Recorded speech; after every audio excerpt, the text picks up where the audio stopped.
बच्चों, आज हम हमारी पाठ्यपुस्तक आमोद से हमारी वर्णमाला पाठ 2 का अध्ययन करेंगे। इस पाठ में हम मुख से निकलने वाली ध्वनि या आवाज़ों का अध्ययन करेंगे। जब हम मुख से आवाज़ निकालते हैं, बात करने में छोटी और बड़ी जो ध्वनि होती है जिसके टुकड़े नहीं किए जा सकते, उसे हम वर्ण या अक्षर कहते हैं। वर्ण किसे कहते हैं? तो बोलते समय मुंह से निकलने वाली छोटी से छोटी ध्वनि को वर्ण कहते हैं, जैसे अ, ई, उ, क, ख आदि। इसमें ये स्वयं में जो ये अक्षर हैं वो स्वयं में छोटे हैं। अगर इससे हम और छोटा करेंगे तो ये नहीं हो सकता है। अ के टुकड़े होंगे नहीं, ई के होंगे नहीं, उ के टुकड़े होंगे नहीं, ये के क और ख के होंगे नहीं, क्योंकि ये खुद ही आधा है। क में जब अ मिलता है तो ये पूरा क बनता है, ख में जब अ मिलेगा तो ये पूरा ख बनेगा। तो इसके टुकड़े हम नहीं कर सकते हैं, तो इन्हें हम क्या कहते हैं? वर्ण कहते हैं। आओ कंठस्थ करें। जब हम बोलते हैं तो हमारे मुंह से ध्वनि आवाज़ निकलती है, वह वर्ण कहलाती है। जब हम किसी से बात करते हैं, बोलते हैं, तो हमारे मुख से जो आवाज़ निकलती है, ध्वनि निकलती है, इसे ही हम वर्ण कहते हैं। क्योंकि हम जब कहते हैं तो कुछ शब्द अक्षर निकलते हैं, तभी तो हमारी बात पूरी होती है। तो इससे ही हम वर्ण कहते हैं। वर्ण के भेद कितने होते हैं? तो वर्ण के 2 भेद होते हैं, एक है स्वर, दूसरा है व्यंजन। अब ध्यान से देखिए कि स्वर में क्या आता है और व्यंजन में क्या आता है। तो स्वर में जो है, हिंदी में 11 स्वर होते हैं, वॉवेल्स जिसे हम कहते हैं। तो 11 हिंदी में 11 स्वर होते हैं। आइए देखिए कौन कौन से हैं। अ, आ, ई, उ, री, ए, ऐ, ओ, औ। ये 11 स्वर हैं। इसमें अ और आ जो है आपकी बुक में गलत दिया है, यहाँ होगा अंग अह। तो ये क्या है? अयोगवा। अब आइए देखते हैं व्यंजन। हिंदी वर्णमाला में कुल 39 व्यंजन होते हैं। ये निम्नलिखित है। देखिए, पहले इसमें 5 वर्ग दिए हैं, क वर्ग, च वर्ग, ट वर्ग, त वर्ग और प वर्ग। ये जो 5 वर्ग हैं, इसके आप अगर जोड़ेंगे तो इसमें 25 जो है आपको अक्षर मिलेंगे। आइए देखते हैं। क वर्ग में क, ख, ग, घ अंग। च वर्ग में च, छ, ज, झ इयां। ट वर्ग में ट, ठ, ड, ढ ण। त वर्ग में त, थ, द, ध न। प वर्ग में प, फ, ब, भ, म। अब यहाँ देखिए, जो क वर्ग है, मतलब कि क पहला जो हम शुरू करते हैं क ख ग घ, तो वो क वर्ग हो गया। च छ ज झ च वर्ग हो गया। ट ठ ड ढ ट वर्ग हो गया। और त थ द ध त वर्ग हो गया। प फ ब भ म प वर्ग हो गया। तो ये वर्ग के हिसाब से बांट दिए गए हैं। अब इसमें देखिए य र ल व और श श स ह और छ त्र ज्ञ और श्र। तो इसमें देखिए श श स ह, ये क्या है? ऊष्म व्यंजन है। मुख से जो निकलती है तो इसमें हमारी गर्म वायु निकलती है। जब हम इन अक्षरों को बोलते हैं, उच्चारण करते हैं, तो हमारे मुख से जो है गर्म वायु निकलती है। अब देखिए छ, त्र, ज्ञ और श, ये हमारे संयुक्त व्यंजन है। संयुक्त व्यंजन अर्थात कि ये जो अक्षर हैं, ये 2 अक्षरों को, 2 व्यंजन को मिलाकर ये एक व्यंजन बना है, छ, त्र, ज्ञ और श्र। अब ये कैसे बना है, ये हम आपको यहाँ लिख के दिखा देंगे कि ये चारों में क्या जुड़ता है कि ये बन जाता है। तो इसमें 2 व्यंजन मिलते हैं तो एक व्यंजन बनता है, और तो सब एक ही व्यंजन से हैं। अब देखिए, आओ कंठस्थ करते हैं। वर्णों अक्षरों को एक निश्चित क्रम में लिखा जाता है। लिखे हुए वर्णों के समूह को वर्णमाला कहते हैं। हिंदी वर्णमाला में कुल 52 वर्ण होते हैं। अब इसमें क्या कहा है कि वर्णों को एक निश्चित क्रम में लिखा जाता है। जैसे कि हमने देखा है, अभी ऐसे तो हम लिख नहीं सकते कि पहले च छ ज झ लिख लिए, बाद में प फ ब भ म लिख लिए। नहीं, वर्ण जो है इसे हमें क्रम से ही लिखना है।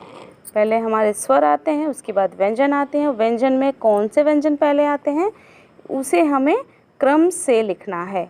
और लिखे हुए जो वर्ण हैं, उनके जो समूह हैं, इसे हम क्या कहते हैं? वर्णमाला। जब ये क्रम से लिखे जाएंगे तो इसे हम वर्णमाला कहेंगे। पहले हम स्वर लिखते हैं, फिर उसमें आपके अयोगवाह आ जाते हैं, फिर व्यंजन आ जाते हैं। व्यंजन में अंतस्थ आ गया और ऊष्मा आ गया और आपका संयुक्त व्यंजन आ गया। तो ये सब जो है क्रम से लिखे जाएंगे। जब क्रम से लिखे जाएंगे तो इन्हीं के जो वर्णों के जो समूह हैं, इसे हम क्या कहेंगे? वर्णमाला कहेंगे। हिंदी वर्णमाला में कुल 52 वर्ण होते हैं। और आइए देखते हैं कुछ रोचक जानकारी। कुछ व्यंजन ऐसे होते हैं जिनको उच्चारण करने में मुख से गर्म वायु निकलती है। जैसा कि मैंने आपको यहाँ पे बता दिया था कि श, श, स, ह, इससे हमें बोलने में गर्म वायु निकलती है। हमने सीखा। आइए देखते हैं कि हमने क्या सीखा।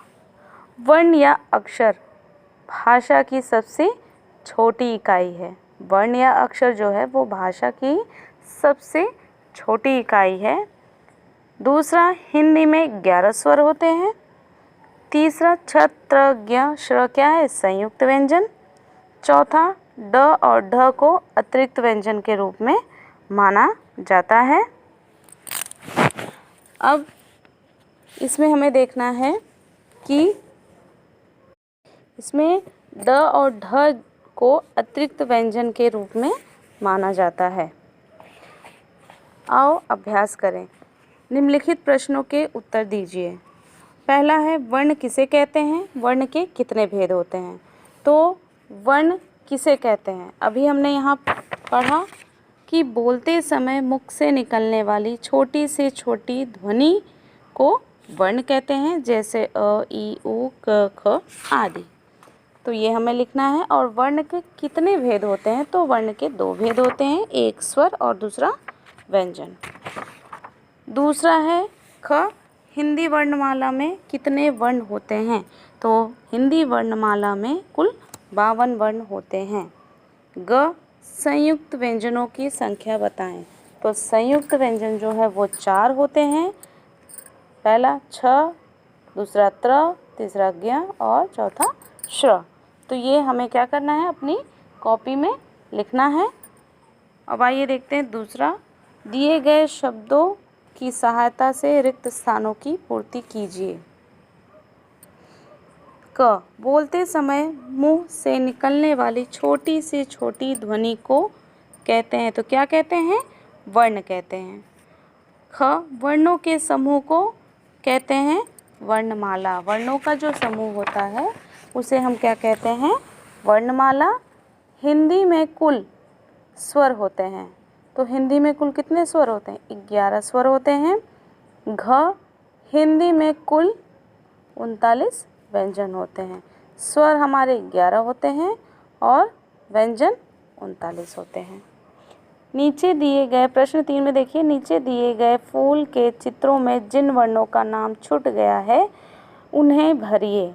इसमें देखिए हमें क वर्ग दिया है, जैसे मैंने वहाँ बता दिया क वर्ग, च वर्ग, ट वर्ग, प वर्ग। उसी प्रकार से इसमें बना के दिया है क वर्ग। क वर्ग में दिया है कि क, ख, ग, घ लिखना है। जो वर्ण छूट गए हैं उसे हमें इसमें लिखना है ट वर्ग में और प वर्ग में। तो देखिए इसमें क वर्ग में क्या छूटा है? क लिखा है, क के बाद क्या आता है? ख, ग, घ और अंग। ये हम लिख लेंगे।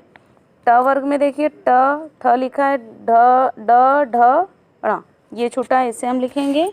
प वर्ग में देखिए क्या है? प लिखा है, प, फ, ब, भ, म। तो यहाँ प और भ लिखा है, इसके बीच में जो अक्षर या वर्ण आते हैं इसे हमें यहाँ पे लिखना है। तो इसे आप अपनी बुक में लिख लीजिएगा। और इसमें देखिए क्या दिया है, परियोजना कार्य में दिए गए चित्रों को उनके सही व्यंजन के साथ सही मिलान कीजिए। यहाँ पे देखिए चित्र बने हुए हैं और यहाँ पे क्या दिया है, व्यंजन। पहला देखिए क्या है व्यंजन, त, दूसरा छ, फिर प, ज्ञ, ठ, क, र, ट। अब यहाँ पे मतलब हम कोई शब्द बोलते हैं तो उसकी जो शुरुआत के जो अक्षर हैं, वर्ण हैं, उससे जो शुरुआत होती है शब्द की, वही चित्र पे हमें मिलाना है। देखिए जैसे प से पतंग, तो वहाँ पे मिला हुआ है। अब देखिए ये क्या है, दूसरा छाता, तो छ से छाता, इसे हम मिला देना है। तीसरा है ट से टमाटर, और ये क्या है, कमल, तो क से कमल। अब ये क्या बचा, र से रथ, ज्ञ से ज्ञानी, ठ से ठठेरा, और ये क्या है, त से तरबूज। तो इसे हमें मिलाना है। तो इसमें अगर आपको कोई परेशानी है तो आप अवश्य पूछ लीजिएगा, और इसे आप अपनी बुक और कॉपी में लिख लीजिएगा। संयुक्त व्यंजन, दो व्यंजनों के योग से बने वर्ण संयुक्त व्यंजन कहलाते हैं। इन व्यंजनों की संख्या जो है वो 4 होती है, जैसे कि हमने इस पीछे देखा। अब इसमें देखिए हम आपसे बताने जा रहे थे कि दो व्यंजनों के मेल से एक व्यंजन बनता है, और उसके कुछ उदाहरण भी। तो आइए देखते हैं। क और श को मिलाकर क्या बनता है, छ। अब इसमें देखिए इसमें हलंत लगा है, क में हलंत लगेगा, अर्थात ये आधा क हो गया, और धन फिर श, तो ये छ से क्षत्रिय, पक्षी और कक्षा। अब देखिए ज्ञ कैसे बनता है, ज और इय, ये नीचे हलंत लगा है, ज और इय, तो क्या बन जाएगा, ज्ञ, ज्ञानी, यज्ञ, ज्ञान।